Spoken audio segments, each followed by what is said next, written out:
Supply invoice number and date வச்சு purchase entry எப்படி போடலாம் அப்படிங்கிறத பார்க்கலாம். ஃபர்ஸ்ட் நான் வவுச்சர் செலக்ட் பண்ணிக்கிறேன்.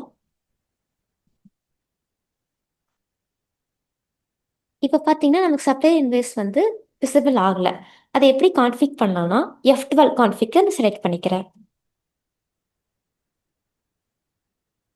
இங்கே ப்ரொவைட் சப்ளை இன்வாய்ஸ் டீடைல்ஸ் அப்படிங்கிறது நோல் இருக்குது. இப்போ நான் இதை எஸ் பண்ணிக்கிறேன்.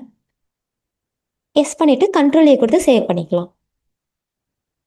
இப்போ பார்த்தீங்கன்னா நமக்கு சப்ளை இன்வாய்ஸ் நம்பர் வந்து கான்ஃபிக் ஆயிரும். இப்போ எப்படி அதை பில் போடலாம் அப்படிங்கிறத நான் பார்க்குறேன். இப்போ இப்போ எப்படி பில் போடலாம் அப்படிங்கிறத பார்க்கலாம்.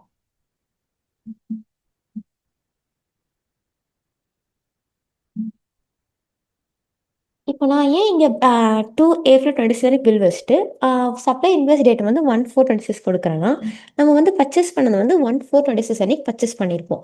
ஆனால் பில் பண்ணுறது வந்து 2 ஏப்ரல் 26 அன்னைக்கு பில் பண்ணுறோம். நமக்கு வந்து சப்ளை இன்வாய்ஸ் நம்ம வந்து ரிஃப்ளெக்ட் ஆகணும். டேட்டும் அந்த வவுச்சர் ரிஃப்ளெக்ட் ஆகணும்னா, நான் அதுலேருந்து எஃபெக்ட் பண்ணிக்கிறேன். அது எப்படி கான்ஃபிக் பண்ணலாம் அப்படிங்கிறத பார்க்கலாம்.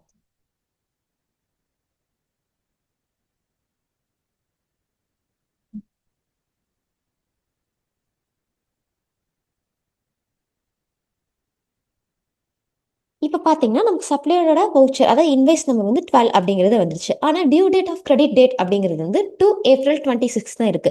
ஆனா நமக்கு வந்து சப்ளையரோட இன்வாய்ஸ் டேட் தான் நமக்கு இங்க ரிஃப்ளெக்ட் ஆகும். நம்ம போற டேட் வந்து ரிஃப்ளெக்ட் ஆகக்கூடாது அப்படின்னா, இப்போ பர்ச்சேஸ்ல வந்து ஆ நமக்கு ரைட் கார்னர்ல வந்து மோர் டீட்டெயில்ஸ் அப்படிங்கிறது இருக்கும். அத நான் செலக்ட் பண்ணிக்கிறேன். இங்க நான் ஷோ மோர் குடுத்துக்கிறேன். இங்க பார்த்தீங்கன்னா, ஜென்ரலா வந்து எஃப்டி டேட் அப்படிங்கிறது இருக்கு. எஃபெக்டிவ் டேட் வந்து நான் வந்து 2/4/26 நம்ம என்னைக்கு போடுறோமோ, அந்த டேட் வந்து எஃபெக்ட் டேட்டா நான் குடுத்துருக்கேன். ஆனா, எனக்கு இப்ப இது வேண்டான்னா, இத கிளிக் பண்ணி நான் 1/4/26 அப்படிங்கிறத குடுத்துக்கிறேன்.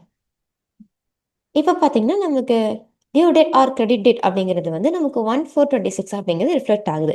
இது நம்ம போடுற எல்லா பில்லுக்கும் இது ரிஃப்ளெக்ட் ஆகணும் அப்படின்னா, ஏன்னா நம்ம ஒவ்வொரு வாட்டி போய் ஒரு டேட்ஸ்ல குடுக்க முடியாது. இது எல்லா டேட்லயும் வந்து நமக்கு எல்லா பர்ச்சேஸ் இன்வாய்ஸ்லயும் நமக்கு ரிஃப்ளெக்ட் ஆகணும்னா நான் போய் ஆல்டர் அத செலக்ட் பண்ணிக்கிறேன்.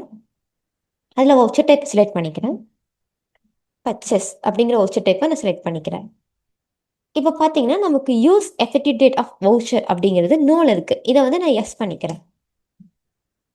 பண்ணி கண்ட்ரோல் ஏ குடுத்து சேவ் பண்ணிக்கலாம். இப்ப நான் எகைன் வவுச்சர் செலக்ட் பண்ணிக்கிறேன்.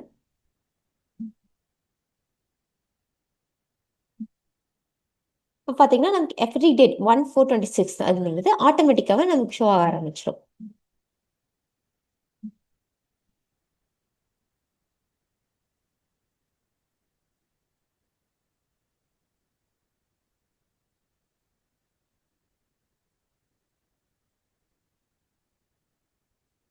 இப்ப பார்த்தீங்கன்னா, நம்ம டிஃபால்ட்டா வந்து 1/4/26 அப்படிங்கிறது ஷோ ஆக ஆரம்பிச்சுரும்.